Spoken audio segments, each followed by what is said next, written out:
സംസ്ഥാനത്തെ ഗവൺമെൻറ് ആശുപത്രിയിൽ ചികിത്സാ പിഴവ് വീണ്ടും തുടരുകയാണ്. തിരുവനന്തപുരം കണ്ണാശുപത്രിയിലാണ് ഏറ്റവും ഒടുവിലായി ഇത് റിപ്പോർട്ട് ചെയ്തിരിക്കുന്നത്. ഈ തിരുവനന്തപുരം കണ്ണാശുപത്രിയിൽ ഒരു സ്ത്രീ കണ്ണ് ചികിത്സയ്ക്ക് എത്തുന്നു. അവിടെ ചികിത്സാ പിഴവ് സംഭവിച്ചു. എന്താണ് സംഭവിച്ചത്? ഇവിടെ സംഭവിച്ചത് എൻ്റെ അമ്മയുടെ ഇടത് കണ്ണിനായിരുന്നു കംപ്ലൈൻറ്റ്. അപ്പോൾ ഡോക്ടറെ കാണിച്ച് ഇന്നലെ ഇഞ്ചക്ഷൻ എടുക്കാമെന്ന് തീരുമാനിച്ചിട്ടുണ്ടായിരുന്നു. അങ്ങനെ ഓപ്പറേഷൻ തിയേറ്ററിൽ കയറ്റി. അമ്മ പറഞ്ഞ കേസാണ്, കാരണം ഓപ്പറേഷൻ തിയേറ്ററിൽ വേറെ ആർക്കും കയറാൻ പറ്റില്ല. അപ്പം ഇറങ്ങി വന്നപ്പോഴാണ് അമ്മ ഈ കേസ് പറയുന്നത്. ഇടത് കണ്ണ് ക്ലീൻ ചെയ്തതിന് ശേഷം വലത് കണ്ണിൽ മാറി ഇഞ്ചക്ട് ചെയ്യായിരുന്നു. അപ്പോൾ ഇത് വാർഡിലോട്ട് വന്നപ്പോഴാണ് ഈ കേസ് നമ്മുടെ ശ്രദ്ധയിൽപ്പെടുന്നത്. അപ്പോൾ തന്നെ ഡയറക്ടറെ പോയി കണ്ട് സംസാരിച്ചിട്ടുണ്ടായിരുന്നു. അതിനുശേഷം നമ്മൾ ഡയറക്റ്റ് സ്റ്റേഷനിലും അതുപോലെ തന്നെ ആരോഗ്യമന്ത്രി, നമ്മുടെ മിനിസ്റ്റർ, ആർക്കെല്ലാം മെയിൽ വഴി പരാതി കൊടുത്തിട്ടുണ്ടായിരുന്നു.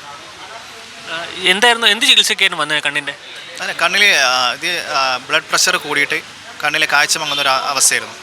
അപ്പം ഈ ഇഞ്ചക്ഷൻ എടുത്താലേ മാറുമെന്നുള്ളൊരു കണ്ടീഷനായിരുന്നു.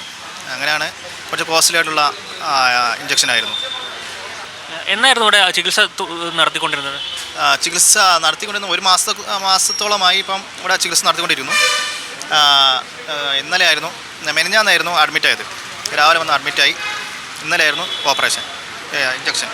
ഇപ്പം ആദ്യം കംപ്ലൈൻറ്റ് അല്ലെങ്കിൽ പ്രശ്നം ഉണ്ടായിരുന്ന കണ്ണിനുള്ള മരുന്നുകളൊക്കെ നേരത്തെ ഉപയോഗിച്ചിരുന്നു? അല്ല, പ്രശ്നം ഉണ്ടായിരുന്ന കണ്ണിൽ ഒഴിക്കാൻ വേണ്ടി 3 നേരം ഒഴിക്കാൻ വേണ്ടി തുള്ളിമരുന്ന് തന്നിട്ടുണ്ടായിരുന്നു. അതാണ് ഒഴിച്ചുകൊണ്ടിരുന്നത്.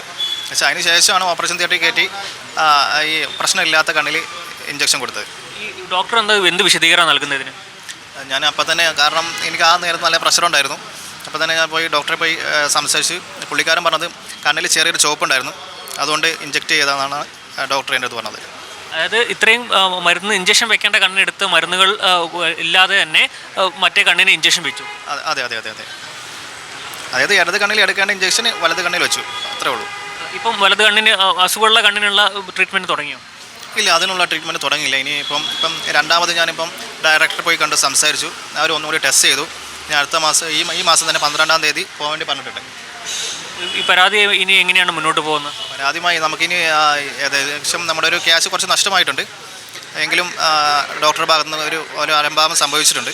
ഇനി അതിനുവേണ്ടി നമ്മളെന്തായാലും ഇതുമായി ബന്ധപ്പെട്ട് മുന്നോട്ട് പോകുന്നതായിരിക്കും. അപ്പോൾ നിങ്ങൾ ആശുപത്രിയിലേക്ക് അതേപോലെ വേറെ ആർക്കെങ്കിലും ഇത്തരത്തിൽ സംഭവങ്ങളൊക്കെ ഇവിടുന്ന് പറഞ്ഞു കേട്ടിട്ടുണ്ടോ? ഇത്തരത്തിൽ ഇന്നലെ ചെറിയൊരു സംഭവം പറഞ്ഞു കേട്ടിട്ടുണ്ടായിരുന്നു. അത് കറക്റ്റായിട്ട് വ്യക്തമായിട്ട് അറിയില്ല. ലെൻസ് വെക്കാൻ മറന്നു, അങ്ങനെ എന്തോ ഒരു കേസ് സംസാരം കേട്ടു. കറക്റ്റാണെന്ന് അറിയില്ല. എന്തായാലും ഗവൺമെൻറ് ആശുപത്രി ചികിത്സ തേടി വലിയൊരു പിഴവ് തന്നെയാണ് സംഭവിച്ചിരിക്കുന്നത് അല്ലേ?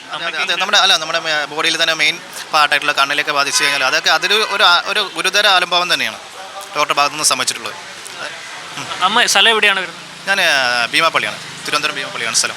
ഇപ്പം എങ്ങനെയുണ്ട് അമ്മയ്ക്ക് ആരോഗ്യം? ഈ മരുന്ന് മാറ്റി മറ്റേ കണ്ണിന് കുത്തിവെച്ചപ്പോൾ എന്തെങ്കിലും ബുദ്ധിമുട്ടുകളുണ്ടോ? കണ്ണിൽ ചെറിയ ചുവപ്പും കാര്യങ്ങളൊക്കെ ഉണ്ട്, ചെറിയ പെയിനും ഉണ്ടെന്ന് പറഞ്ഞു. എന്തായാലും ഇനിയിപ്പോൾ അടുത്ത ഈ മാസം 12-ാം തീയതി ഒന്നുകൂടി കാണിക്കാൻ വേണ്ടി ഡയറക്ടർ ഓഫീസിൽ പോകാൻ വേണ്ടി പറഞ്ഞിട്ടുണ്ട്.